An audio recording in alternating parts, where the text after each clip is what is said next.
You man, Diamond K in here. Welcome back to the Diamond K Show on Radio on Fire. And a couple of things that we are going to get into.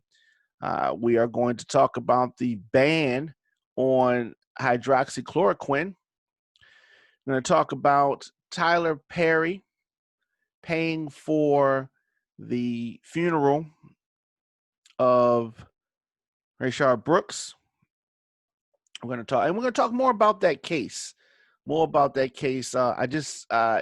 whole thing is very saddening, but it's not something that we have not seen repeatedly happen over and over again.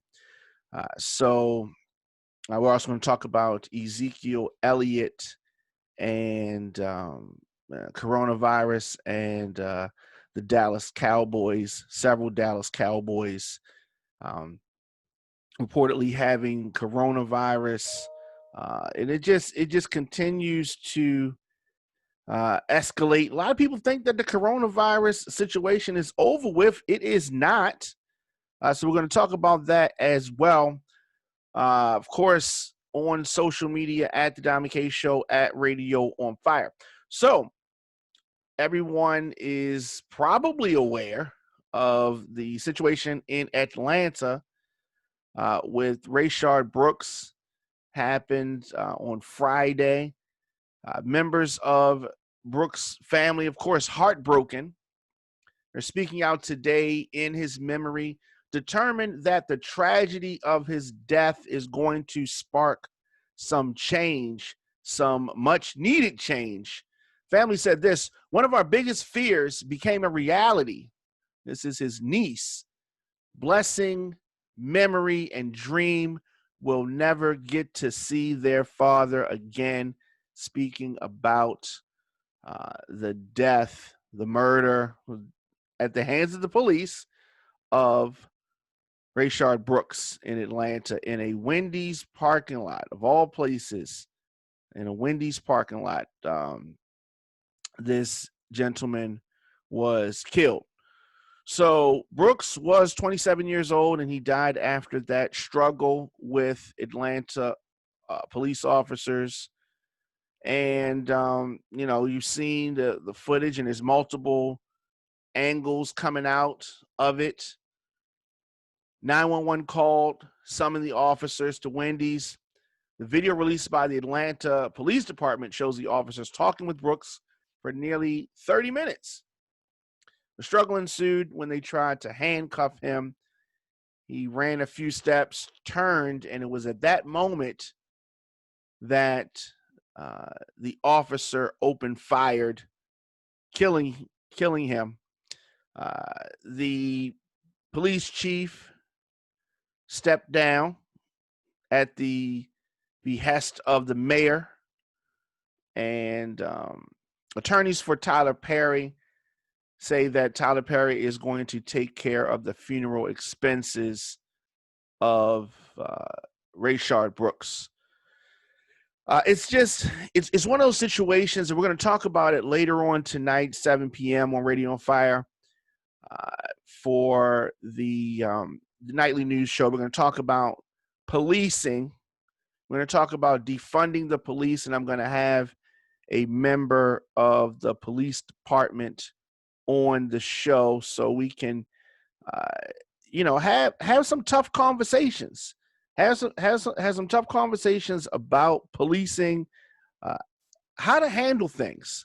How are they trained to handle things? Why are we seeing this influx of just bad decision making at the hand of police officers? That's to say the least. Bad decision making. So as I said, 7 p.m. Radio on Fire. We're going to be talking about that with a member of the Baltimore Police Department. So keep you posted on that. As I said, Radio on Fire on the Facebook page. We will be streaming live as well as on Radio on Fire. So I like that Tyler Perry is going to be covering funeral costs. I think that it is good. Some people may say, well, why do we need to know if a celebrity is covering the funeral expenses, or why do they put that out there and why it is good that a member of the Atlanta entertainment scene is covering the expenses. I'm glad that he's putting out there through his attorney that he's going to be covering the expenses. People need to know these things. And when you think about supporting entertainers and supporting people, it is also good to see the decisions that they make in their lives with money that you put in, because Tyler Perry is nothing without the people that support him. And it is good to have this out there so you can, be confirmed in your support. This is a good guy. This is someone who is giving back. When you talk about giving back to the community, this is an example of giving back. He is covering the expenses of a 27-year-old who was killed in his city at the hands of the police, who could have done things differently. Brooks was not a threat at all. Now, I can already hear people saying, how you going to say he wasn't a threat, heat of the moment, like all the excuses that people come up with after the fact. I saw this meme that talked about the fact that they escorted Dylan Roof to Burger King. Why couldn't they escort Rashard Brooks home? It's a very good question. Very good question. No answer for it, though. They don't have any answer for that. It's a whole lot of stuttering and backstepping. But it's a very simple question. They took that murderer, Dylan Roof, to Burger King. Those whack-ass fries, right? They took him over there after he murdered some people. Rashard Brooks could have been taken home, bare minimum. They could have called his wife. They could have called a taxi. They could have allowed him to call an Uber. They could have did a number of things. But they chose to, you saw the officer really wanted to lock him up. He kept trying to trip him up and this and that and pushing things. And eventually he got him to agree to do the breathalyzer test, right? Brooks was disoriented, confused, clearly not in any condition to be driving. Clearly not in a condition to be driving. And he knew that, which is why he was sleeping. Well, whatever. They didn't have to, but some people are going to say it's at the officer's discretion. Officer can do what he want to do, right? No, officer cannot do what he wants to do. That's part of the problem. The officers are not should not be making things up as they go along. But that appears to be the case. Officers just doing whatever. Just free willy out here. The time for that has to be over. It has to be over. So, as I said, don't miss tonight's special, 7 p.m. Radio on Fire. Also streaming live on Facebook.com/Radio on Fire. So, as we proceed to continue, of course, on YouTube.com/DJ Diamond K. So, on to some other topics. The president has long been pushing with no knowledge, no experience, none of that. Hydroxychloroquine. The FDA, the Food and Drug Administration, has pulled emergency use authorization of hydroxychloroquine. They have revoked its emergency use. They're banning the emergency use of 2 malaria drugs. Did I say malaria drugs? Yes, malaria drugs that the president thinks should be used for COVID-19. But anyway, 2 malaria drugs, chloroquine and hydroxychloroquine, for the treatment of COVID-19. The announcement today says that the drug carries too many risks without any apparent benefit. You think? The authorization was first issued back in March and applied to patients hospitalized with the illness and those in clinical trials. So they're doing trials trying to see what's going on with it, as they should do. Let's see what's up before we just start acting like it is a miracle drug, as the president tries to say it's a miracle drug. It is not. And as you can see, the FDA revoking authorization use, revoking it. From the FDA, the chief scientist said in a letter, it is no longer reasonable to believe the two drugs may be effective in treating COVID-19. I don't think that you can get any more definitive than that. It is no longer reasonable to believe. No longer reasonable. Like, anybody believing it is not being reasonable, not of sound mind and body, is what she's saying, right? It doesn't work for this.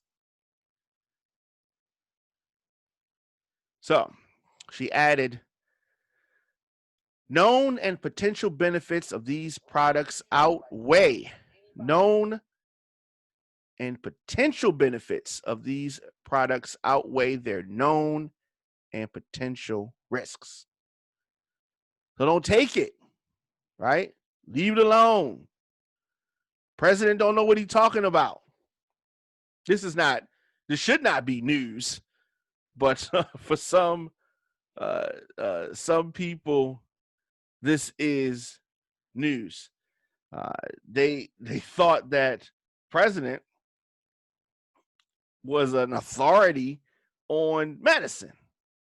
Who would take medical advice from Donald Trump? Raise your hand, and I have a bridge that I want to sell you somewhere. Also, in the news, last thing I want to touch on, and that is, it's unfortunate when information leaks out. A lot of instances, information leaks out that people don't want out. Why don't they want it out? A lot of reasons why. Personal reasons. It depends on what it is, right? Depends on what it is. There are reports out there that Ezekiel Elliott has tested positive for coronavirus, but not just Ezekiel Elliott, but multiple Cowboys players recently tested positive for COVID-19. The team is declining to comment. Here's what's crazy about it. They have specifically put out there that it was Ezekiel Elliott. Now, he's not the first athlete that we've heard of with COVID-19, first superstar, right? He's not happy that this information has leaked out. I wonder how. How did this get out? NFL Network first reported that several Cowboys players have tested positive. Later was disclosed that Ezekiel Elliott was among the positive cases. And then they attributed the information to Elliott's agent. I'm sure that it's going to soon be his former agent. He described Elliott as feeling good. Now, an hour later, Ezekiel Elliott of the Dallas Cowboys tweeted out a simple word, HIPAA, right? In reference to the Health Insurance Portability and Accountability Act. This is supposed to be private information. Why y'all put my business out there? Essentially, is what he's saying. Why y'all putting his business out there? You may say, why are you talking about it then? I mean, it's already out there. I didn't put it out there. We're just discussing it here. But the regulations require healthcare providers and organizations, as well as their business associates, to develop and follow procedures that ensure the confidentiality and security of protected health information. It's strange, though, because if we don't know who has what, right? Let's say that someone has a disease, but HIPAA can protect them from infecting other people, right? So it's a complicated line. Elliott clarified that his gripe was not with his agent, but rather with the reporters who approached him. So why is your issue not with the agent? So you have an issue with reporters asking him, "Is your client ill?" And him saying he's feeling good, yeah, or no, or yeah, I don't know. Just Elliott has always been a strange character. HIPAA rules do not apply to the media. Elliott also did not dispute the positive tests. Just get better, man. League sources indicate that a small number of Cowboys players tested positive, but the exact number cannot be determined without the Cowboys providing more details on the matter. And let's say this, the Cowboys may not be the only franchise in this situation. So they tried to hide behind this. Due to federal and local privacy laws, we are unable to provide information regarding the personal health of any of our employees, the Cowboys said in a statement. We are following all CDC, local, and NFL guidelines to keep our facilities safe, including limiting employee access. Coaches and limited staff have returned to work. But players have continued with virtual instructions this offseason. So last season, NFL sent a memo to teams outlining safety protocols when players do return. No timetable was included. The protocols were not reviewed by the Players Association before they were distributed. So one minute y'all want to follow the rules, next minute you don't. Shady. Speaking of shady, Dallas is experiencing a surge right now, as other places are, in COVID-19 cases. The county reported 302 additional coronavirus cases yesterday, the fifth day in a row with more than 300 new cases. Last week, the county averaged 300 cases, its highest 7-day average since the pandemic began. So, interesting, right? We're going to see where this goes. Of course, people want NFL to come back in the fall. Some people are saying that if the NBA season comes back, that's going to cause people to lose focus and momentum in the protests. Some of them thinking that if you have sports on, that's going to take some of the wind out of the sails. I disagree with that. But definitely any of the Cowboys players and anybody else as COVID-19, I wish them a speedy recovery and good health and all of that. I will be definitely glad when this pandemic is behind us and we're on the other side of it. Of course, you listen to the Diamond K Show here on Radio on Fire. Weekdays, youtube.com/DJ Diamond K. Anywhere you can stream podcasts or on social media at the Diamond K Show at Radio on Fire. I will be back 7 p.m. for our special look at defunding the police and policing. I am going to be joined by a member of the police department, and we're going to have some serious conversation. I'll see you guys